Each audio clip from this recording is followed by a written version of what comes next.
اعوذ باللہ من الشیطان الرجیم بسم اللہ الرحمن الرحیم۔ محترم سامعین، السلام علیکم ورحمۃ اللہ وبرکاتہ۔ ہم امید کرتے ہیں کہ آپ بخیر و عافیت ہوں گے۔ آج کی ویڈیو میں ہم کالا جادو اور جنات کا توڑ، نظر بد سے بچنے کے لیے بہترین دم بتائیں گے۔ اس کی مدد سے جادو کا توڑ ہونے کے ساتھ ساتھ ہمارے رزق میں برکت اور جو بندشیں ہیں وہ ٹوٹ جائیں گی، رزق میں برکت آئے گی، حاجات ہماری پوری ہوں گی۔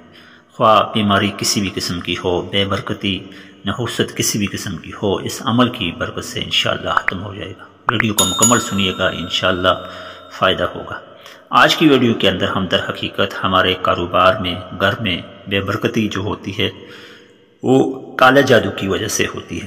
تو کالے جادو کا توڑ ہم آپ کو بتائیں گے قرآن و حدیث کی روشنی میں۔ محترم ناظرین، نبی کریم صلی اللہ علیہ وسلم نے فرمایا کہ جادو برحق ہے، نظر کا لگنا برحق ہے، لہذا اس سے بچا کریں اور اپنے بچوں کو بحفاظت ان چیزوں سے بچائیں۔ ایک حدیث مبارکہ کے مطابق اور اس کی تشریح کے مطابق بچوں کو، جو چھوٹے بچے ہوتے ہیں، ان کو عام طور پر عصر کی نماز کے بعد یعنی مغرب کے قریب گھر سے باہر نہیں نکلنا چاہیے۔ ہاں، جس وقت مکمل اندھیرا ہو جائے اس کے بعد آپ اپنے بچوں کو باہر نکلنے کی اجازت دے سکتے ہیں۔ ناظرین گرامی، بچوں کو گھر سے باہر نکلنے کا منع کرنا بھی در حقیقت اس کے پیچھے پس منظر یہی ہے کہ ہم اپنے بچوں کو بحفاظت ان چیزوں سے دور رکھ سکیں۔ ناظرین گرامی، نبی کریم صلی اللہ علیہ وسلم کی ذات مبارکہ جو کہ رحمت للعالمین ہیں، تمام دنیا کے لیے رحمت بن کر آئے، ان کی ذات اور جسم مبارک کے اوپر بھی ایک یہودی عورت نے جادو کیا، دم کیا، تعویذ کیا، جس کے جواب میں اللہ تبارک و تعالیٰ نے ان کو حکم دیا کہ یہ آیات مبارکہ پڑھیں تو آپ کے جسم سے کیا ہوا جادو جو بالوں کی صورت میں ایک یہودی عورت نے کنویں میں دفن کیا ہوا تھا وہ ختم ہوتا جائے گا۔ لہٰذا یہ آیات مبارکہ اللہ تبارک و تعالیٰ کے حکم سے نازل ہوئیں تو نبی کریم صلی اللہ علیہ وسلم نے ایک آیت تلاوت فرمائی، جس کے جواب میں اس یہودی عورت کا جادو جو کہ آپ صلی اللہ علیہ وسلم پر کیا ہوا تھا وہ ٹوٹتا گیا۔ یہ دو صورتیں قرآن مجید کی آخری دو صورتیں ہیں، یعنی سورۃ الفلق اور سورۃ الناس۔ ان آیات کریمہ کو نبی کریم صلی اللہ علیہ وسلم نے بذریعہ جبرائیل امین تلاوت فرمایا، لہٰذا جوں ایک آیت پڑھتے گئے ایک گرہ کھلتی گئی۔ یوں ان دونوں صورتوں کی آیات ملا کر شاید 11 یا 12 بنتی ہیں۔ ان آیات کو آپ صلی اللہ علیہ وسلم نے پڑھا تو آپ صلی اللہ علیہ وسلم کے اوپر کیا ہوا وہ جادو ختم ہو گیا۔ اس سے ہم اندازہ لگا سکتے ہیں کہ جادو کی بندشیں عام طور پر ہمارے گھروں کے اندر، ہمارے عزیز و اقارب کے اندر مختلف وجوہات کی وجہ سے پروان چڑھتی ہیں۔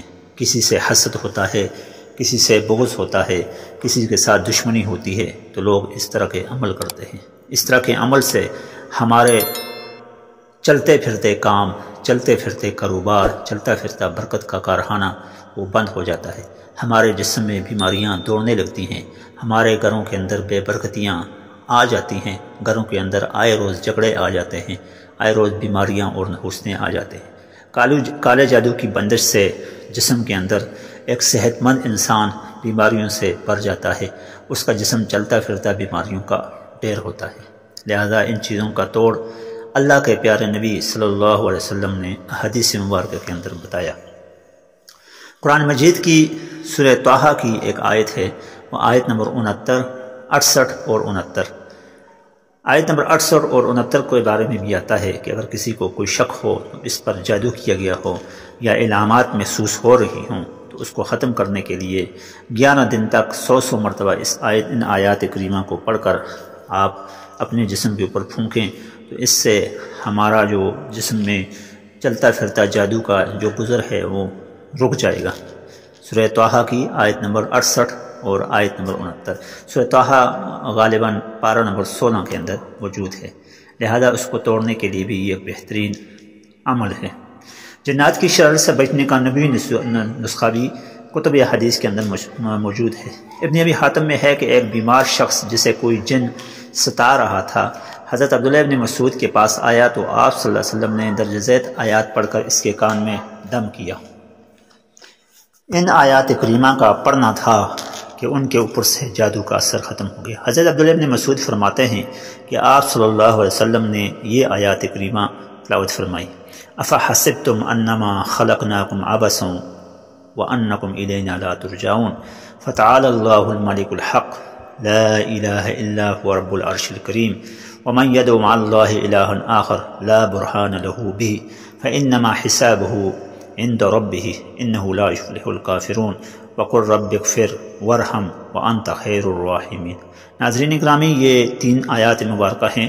ان 3 آیات مبارکہ کو پڑھ کر نبی کریم صلی اللہ علیہ وسلم نے ان کے کان میں دم کیا، تو اس کان میں جو دم کرنے سے جو جنات جو تھے وہ ستا رہے تھے وہ اچھے ہو گئے۔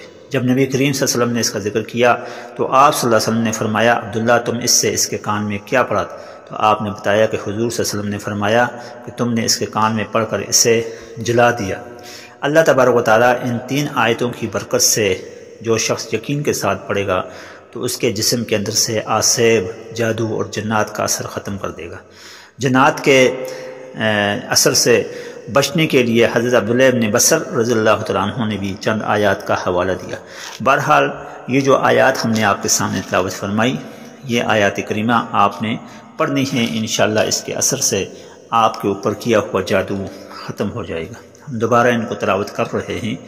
افحسبتم انما خلقناکم عبثا وانکم الینا لا ترجعون فتعالی اللہ الملک الحق لا الہ الا هو رب العرش الکریم ومن يدعو مع الله الها آخر لا برهان له به فانما حسابه عند ربه انه لا يفلح الكافرون وقل رب اغفر وارحم وانت خیر الراحمین۔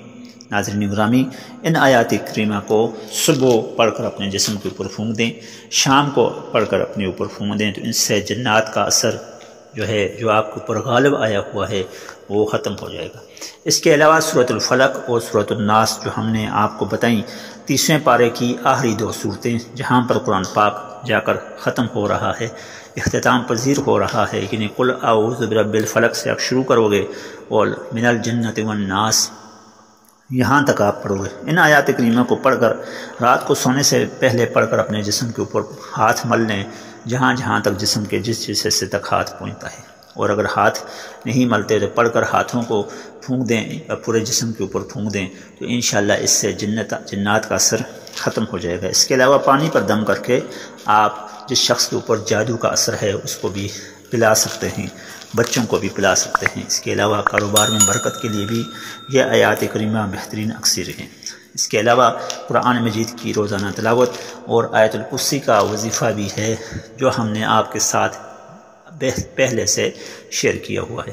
ناظرین گرامی، ہمیں بھی دعا میں یاد رکھیں۔ حاضر ہوں گے کل ایک نئے وظیفے کے ساتھ، نئے عمل کی صورت میں۔ السلام علیکم ورحمۃ اللہ وبرکاتہ۔